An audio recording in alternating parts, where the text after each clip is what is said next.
tiens, bien, j'aurais pu le connaître. Ah oui, quand même. Hein. Mais non, je n'étais pas encore rentré au couvent. Non, non. Attends, non.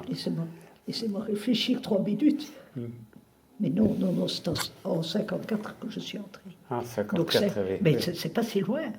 C'est 5 ans après. Oui. 5 ans après, j'entrais bien à ce moment-là. On ne m'aurait jamais rien demandé comme Vous étiez toujours ici, dans le couvent ici, oui, dès le début. Sauf quand j'ai été envoyé en Mais mission. Mais je vous laisse rapidement voir ce qu'on pense réaliser. Oui. Et alors vous allez voir qu'il nous manque, voilà, quelques éléments pour compléter. Là, naturellement, c'est en néerlandais. Hein. On va faire aussi une oui, mais c'est tout à fait normal. Hein. Mais lui, il était tout à fait francophone. Peut-être qu'on va faire une traduction en français. Ça, on va voir. Ça dépend un peu de... Oui. Voilà, non, mais ça derrière, je le lis. Mais je ne le pas. Oui. Donc ça, c'est un aperçu de sa vie. Hein. Donc il est né... C'est sa photo. Oui, c'est sa photo, oui. Il est né à Courtrai. Hein. Oui. Et alors il a vécu à Bruges. À Bruges jusqu'au 14. C'est ça. Puis il a été en Angleterre. Puis il est revenu à Bruges. Est-ce qu'il a fait d'autres vitraux quelque part ou, toutes les choses latérales. Latérales, ah oui. Je dis que là, je n'ai pas de photo et au-dessus des stalles, dans le chœur. Ah, au-dessus des... Ah oui. Ah oui. C'est ça qui... Oui, peut-être... Je ne pars pas beaucoup, hein, parce que je suis quand même... Alors, je suis revenue par l'autoroute, comme tout le monde, et j'ai été frappée en arrivant à l'Open, dans notre côté. Hein. Oui. Toutes les petites maisons qui se sont construites ont tout un peu le même genre. Oui. Et quand on arrive à Béthanie, c'est comme si ça polarisait tout le style de la région. Oui, c'est juste. C'était extraordinaire. Oui. Je l'ai remarqué aussi. Un effet de beauté. Oui. Toute la région a construit aussi comme ça. Oui. Ça, c'est Zevenkerke. Oui. C'est aussi très joli. C'est par Zevenkerke que nous avons connu votre père. Pas mon père. Votre grand-père. Oui. Peut-être que vous avez connu notre oncle, le fils de Georges Virin, Luc Virin. Probablement, il y a beaucoup de chances que vous l'avez rencontré. Parce que lui, il a travaillé aussi, après la mort de notre grand-père, c'était lui qui a continué le travail. Et qui a continué à travailler ici, à Zevenkerke. Alors c'était le frère de notre père. Luc Virin. Eh bien oui, mais ça doit être alors lui aussi qui a fait ici la 4e aile. Oui, probablement. Oui. Parce que c'était Virin. Oui. Alors ça, c'est lui. Et ça faisait partie du plan qu'il avait conçu dès le départ. Hein. Oui. Sachant que nous ne le construirions que par pièces. Ah oui. C'est très comique, hein, enfin, les différents styles, byzantins, romanes et puis orthodoxes. Enfin, c'est assez, ça devait être assez spécial. Comme construction. Oui. Le projet, mais il était sur place pour tout vérifier, trouver les entrepreneurs qu'il fallait pour chez nous.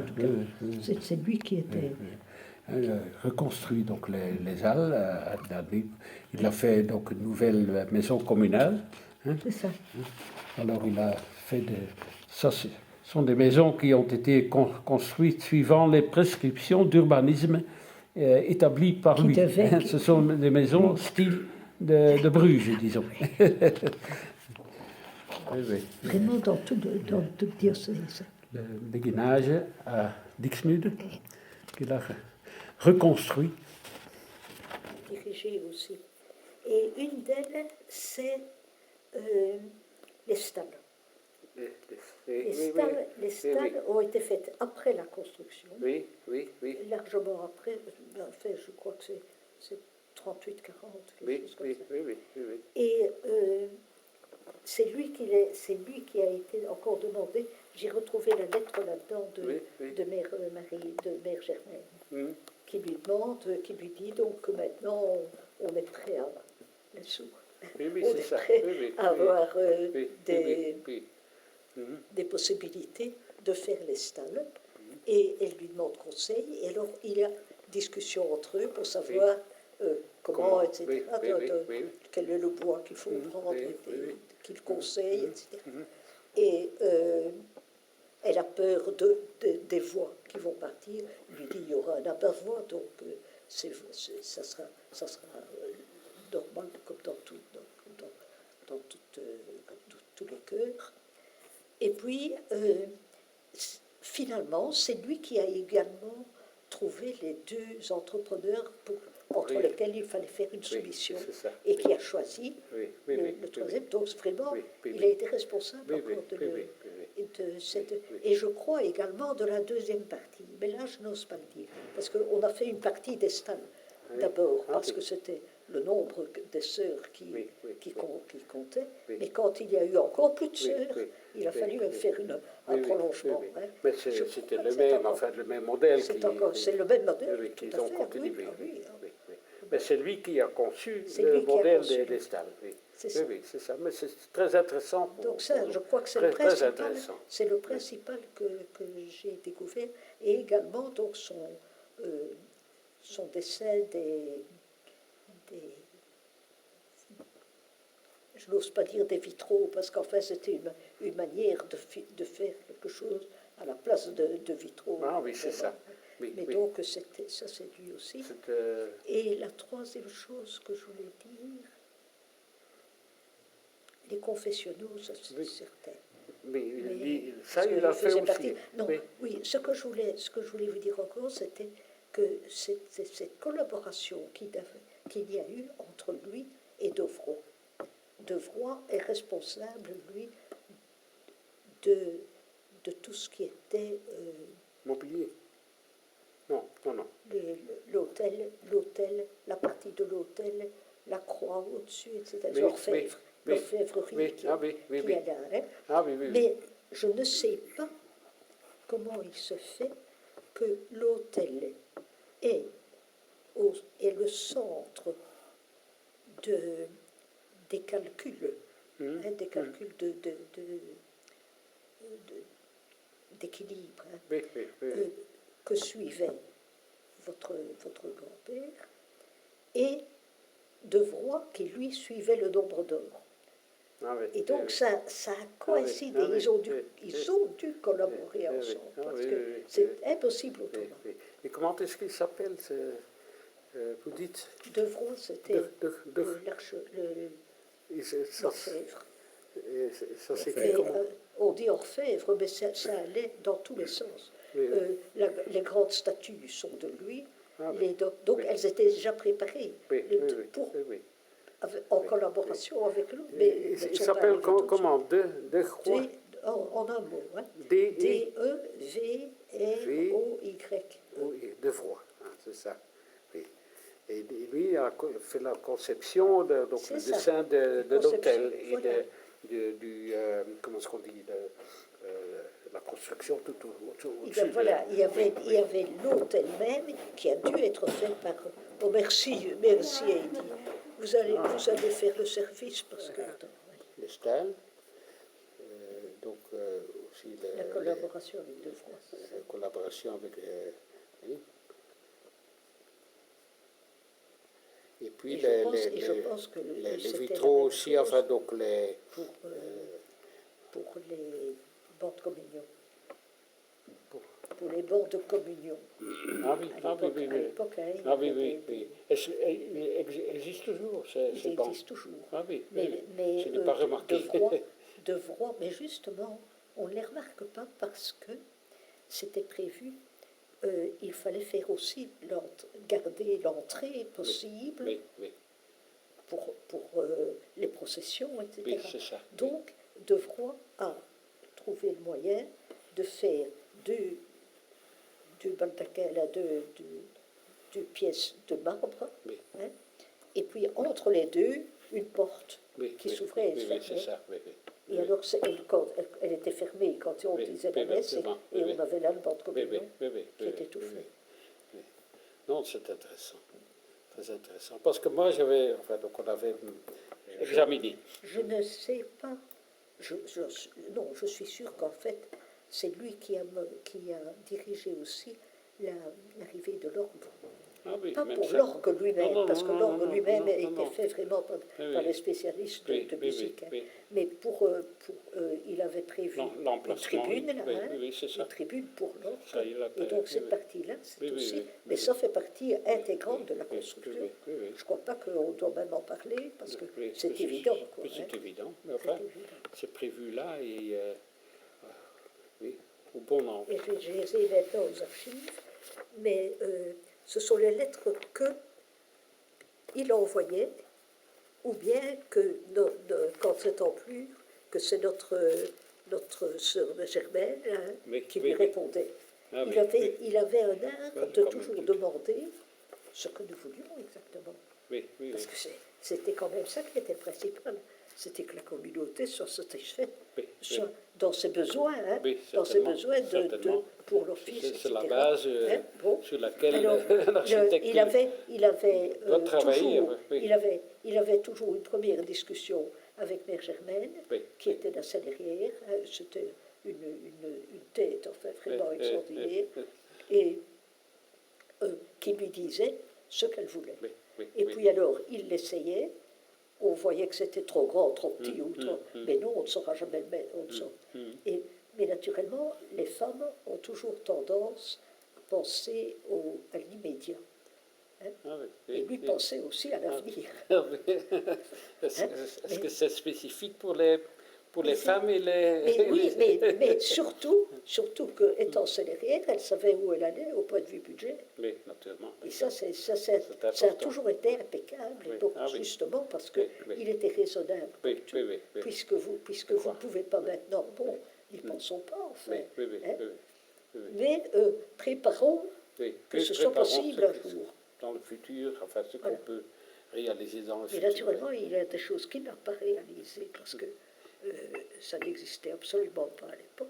Des néons et des choses comme ça. Des quoi? Les néons, tout ça. Ah oui. Pourtant, ils avaient prévu des néons, mais donc c'est que c'est en dernier. Ils avaient prévu des néons dans à l'hôtel, le Baltaquet. Dans le Baltaquet de l'hôtel. Pour l'éclairage. J'ai encore connu ça éclairé. Malheureusement, l'éclairage au néon, a été passé à travers une des colonnes. Et donc le jour où la colonne, le fil électrique à l'intérieur de la colonne, c'est désagrégé, etc., est tombé, on n'a plus su la rattraper.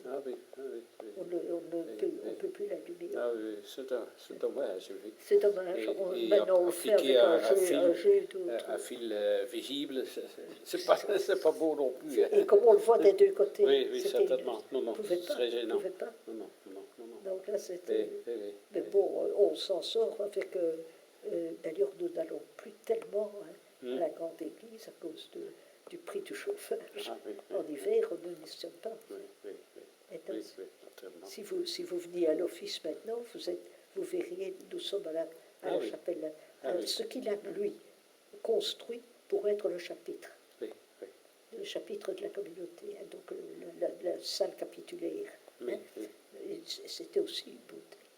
Et on s'est demandé après, mais enfin, comment est-ce qu'il a osé nous demander de faire une affaire tellement belle, il ne pouvait pas se douter que ça allait devenir la chapelle habituelle d'église de la communauté pendant tout le temps.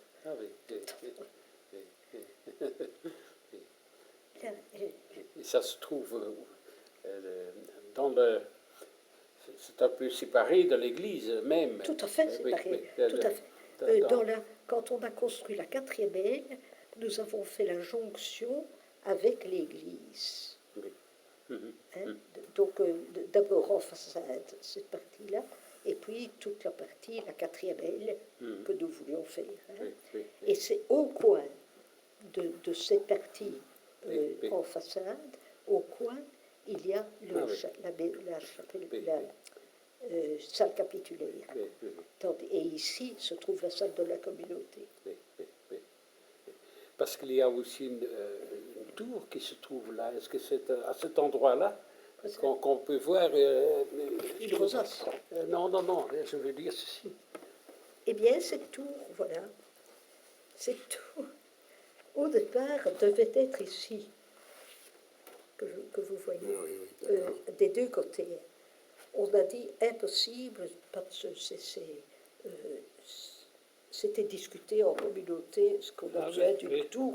On a déjà la tour là, ça va la gâcher. Bon. Donc, on a mis ici, à la première construction, il y a eu le château d'eau. Donc, la petite tour est passée par là.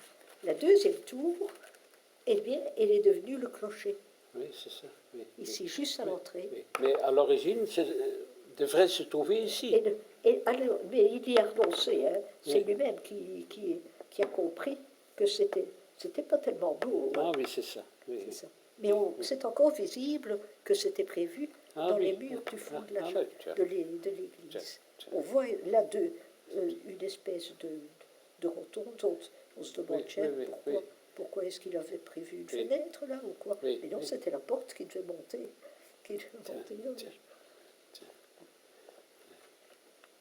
Vous voyez, c'est ici, tiens, c'est ici que se trouve la chapelle. Ah oui. Cette partie-là. Oui. Toute cette partie ici. Vous voyez qu'elle est déjà très... Oui, au fond, c'est déjà... Très arrangé, hein? Oui. Oui, parce que je trouve que le cloître, à l'intérieur, le couvent, c'est très joli aussi. Hein. Il y a l'église, mais il y a ici toutes sortes de choses. Il y avait un goût parfait. Oui, l'entrée... il est entré dans l'idée de la communauté aussi. Ce qui vraiment a fait qu'on a pu collaborer avec lui d'une manière extraordinaire. J'ai dû faire l'histoire de cette période. Et vraiment, c'était... Je vais vous laisser cette photo. Oh, ça c'est un cadeau, vous savez. Également celle-ci, merci de l'église. Eh bien, merci de tout. Je vous laisse aussi ceci. C'est la photo du livre. C'est ça. Et j'ai déjà demandé à sœur Isabelle si elle ne serait pas intéressée à acheter quelques livres de nous. Elle n'a rien répondu. Elle ne peut pas vous répondre des choses valables. Hein. Non, écoutez, je vous laisse ceci. Je vous propose de le montrer une fois aux autres sœurs. Hein. Je vais vous écrire une petite lettre en disant, voilà, si vous commandez autant de livres, pas tellement, hein, que ça coûte autant. Vous pouvez le dire. Enfin, on est ou bien artiste ou bien... Et vous allez voir, bien en même temps que... Vous allez voir que donc, le bourgmestre de la ville de Bruges, donc il a été d'accord pour faire donc, une introduction. Et aussi le gouverneur, donc Paul Breyne, enfin c'est indiqué ici, que dans le livre, on aura deux introductions, donc par téléphone. Mon frère a téléphoné. Hein, le téléphone est pour demander une visite, pour parler de l'architecte. Oui, ça. On dit oui, d'accord, c'est comme ça qu'on se connaît. Mais quand elle m'a dit ça, je me dis, mais vraiment, ça c'est une chance. Quelle est votre fonction à l'abbaye ici? Est-ce que vous avez une fonction spécifique comme historienne ou... Mais je suis archiviste. Archiviste, voilà. Je suis historienne. C'était normal. C'est un rôle important. Comment? C'est un rôle important. Moi, je le juge très important, évidemment. Vous étiez le collègue du père Christian. Bien sûr. Bien sûr, j'ai collaboré avec lui jusqu'à ces derniers jours, je crois. Oui, c'est lui qui m'a offert 2 peintures du peintre Virin, Emmanuel Virin. Il avait 2 peintures. Il disait, ah, par hasard, j'ai ici 2 peintures. Est-ce que ça t'intéresse? Je dis oui. Mais je comprends que ça vous intéresse. Ah oui, ils sont maintenant chez moi. Mais ils sont pas, c'est pas très grand, mais enfin, c'est pas des chefs-d'œuvre. Il n'y a rien à faire sans parler. Hein. Oui, c'est pas des chefs-d'œuvre. C'est bien. C'est pas mal, hein. Non, certainement. Certainement.